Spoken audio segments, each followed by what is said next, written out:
Well, I'm very excited today to be talking to you on the topic on unicorns, mafias, and the future of startup capital in the Middle East and North Africa. So the title is an attention grabber, but the real article is called Breaking the Mold, Can the MENA Region Be a Leader in Inclusive Capital? So this short article was published in October 2021 as part of a series called Thinking MENA Futures by the Middle East Institute. The goal of the series, Thinking MENA Futures, was to map out some of the possible futures for the region in the next 5 years by looking at both past and current trends. The authors of this particular article are Reggie Mauricio and Dina Sharif. Reggie is a research manager at the Legatum Center for Development and Entrepreneurship at the Massachusetts Institute of Technology, and Dina is a practitioner focused on innovation, sustainability, and social enterprise. The publisher for the report is the Middle East Institute, which is the oldest Washington-based institution dedicated solely to the study of the Middle East. It is a nonpartisan think tank that engages policy analysis and brings together people around the world focused on the arts and culture of the region. So the article starts out by setting the stage of what has been happening in the Middle East entrepreneurship scene over the last decade, especially when it comes to unicorns. So unicorns, we often think of this mythical creature, perhaps something you dress up for as Halloween or is on someone's backpack as a decor or a theme. But in the startup world, a unicorn is a term used to describe a privately held company that is valued at $1 billion or more. If you've lived in the Middle East or not, you will recognize the names of the companies that have invested in regional companies that would eventually become the region's first unicorns. In 2017, Amazon bought Souk.com, which was an Arabic language e-commerce platform, for a total of $650 million. And in 2019, the second unicorn became Careem, a ride-hailing service acquired by Uber for $3.1 billion. For those unfamiliar with the investment and venture capital space, the reason that companies from outside might buy a company like Careem or Souk is because they want to tap into the expertise and the traction that these companies have had. So companies like Amazon or Uber would come into the region in order to build on those regional companies' current success and potential for further growth. So the article looks at the historical moments that led to the biggest first unicorn exit in the region, Souk.com, and then examines what is happening now that more unicorns are emerging in the region, and then finally ask what the future impact of unicorns might be on the startup ecosystem in the Middle East. So the article calls the first exit in the region, so Souk.com, it really goes back 8 years before with the first exit in the region from an external party. So there was a Jordanian company called Maktub that was purchased by Yahoo. The authors call this first purchase by Yahoo a Cambrian moment. And for quick reference, the Cambrian moment was coined by an article in The Economist in 2014, but Cambrian itself refers back to 540 million years ago when life forms began to multiply on Earth, leading to what we know as the Cambrian explosion. So translate this to the startup world, a Cambrian moment describes an entrepreneurial explosion happening virtually worldwide. So going back to the founding of Maktub, Yahoo was interested in purchasing their online portal. They had amassed over 16 million users, and so Yahoo bought this for 175 million. What it overlooked, though, was the additional services that could accompany the main portal they had purchased. So the capital that was used from the purchase of Yahoo was then put into investing into other products like Souk.com. So an initial 5 to 6 million was initially invested in Souk by Jabbar Internet Group. And this would have not been possible without the capital that Amazon had injected. And this really shows that the authors say that exits, so essentially when a startup is acquired by another party, these become working capital for new innovation to emerge.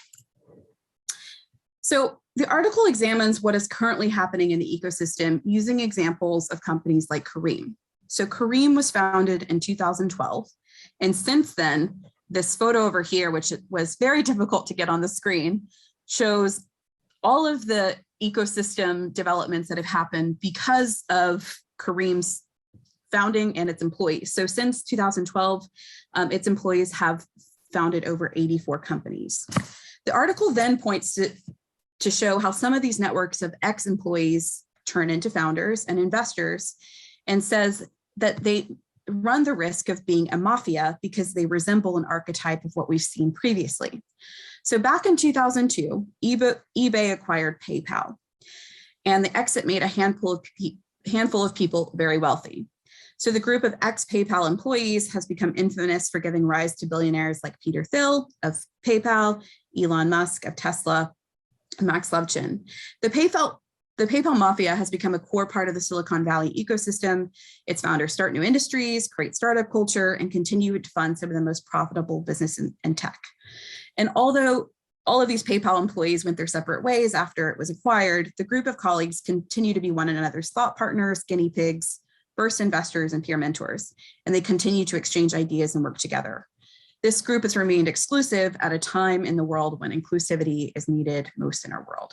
So the authors point to the same thing happening with Careem.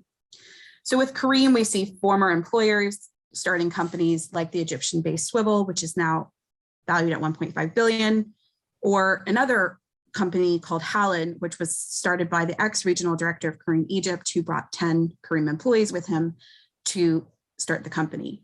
So ex-Careemers are hiring ex-Careemers who are investing in ex-Careemers. This group has been criticized as an exclusive boys club.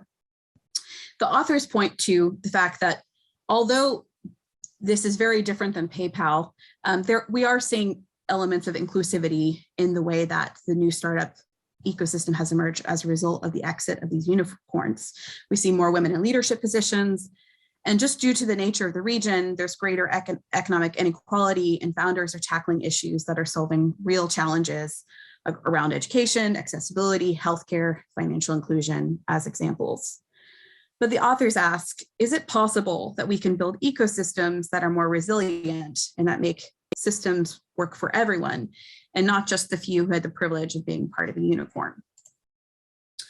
So the article contributes its thoughts after having looked at the origins of what led to the first unicorn, seeing what's happening as a result of the growing number of unicorns in the region.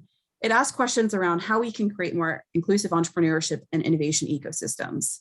And they really talk about seizing the Cambrian moment as an opportunity to create an inclusive environment that accelerates value creation for all and begins to unlock doors for those who might not have access to it. So ways that they can do that is by opening entrepreneurship pipelines. So those who have been in the, for example, the ex-Careem bubble can bring others to the table with more diverse backgrounds that are rooted in solving the problems of those who are in the region and often underrepresented by startup culture.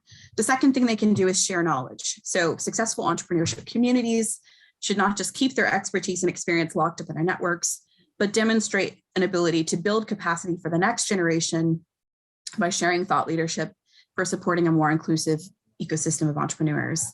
And thirdly, the authors propose involving more inclusive capital. So investors should commit to funding companies outside of the hands of these serial founders coming from the unicorn bubble. So how can exits seed ecosystems and risk capital that can make sure that exits do not make the capital exclusive, but more inclusive?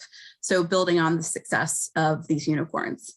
And then my own interjection is really there is now a shift in the region about moving away from the goal of being a unicorn to a camel. So camels are much more resistant and able to withstand difficult economic waves.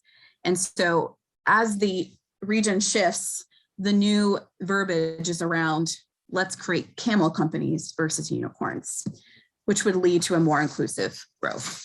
So the authors pose this as a question, and really there's a lot of growing interest in innovation in the Middle East.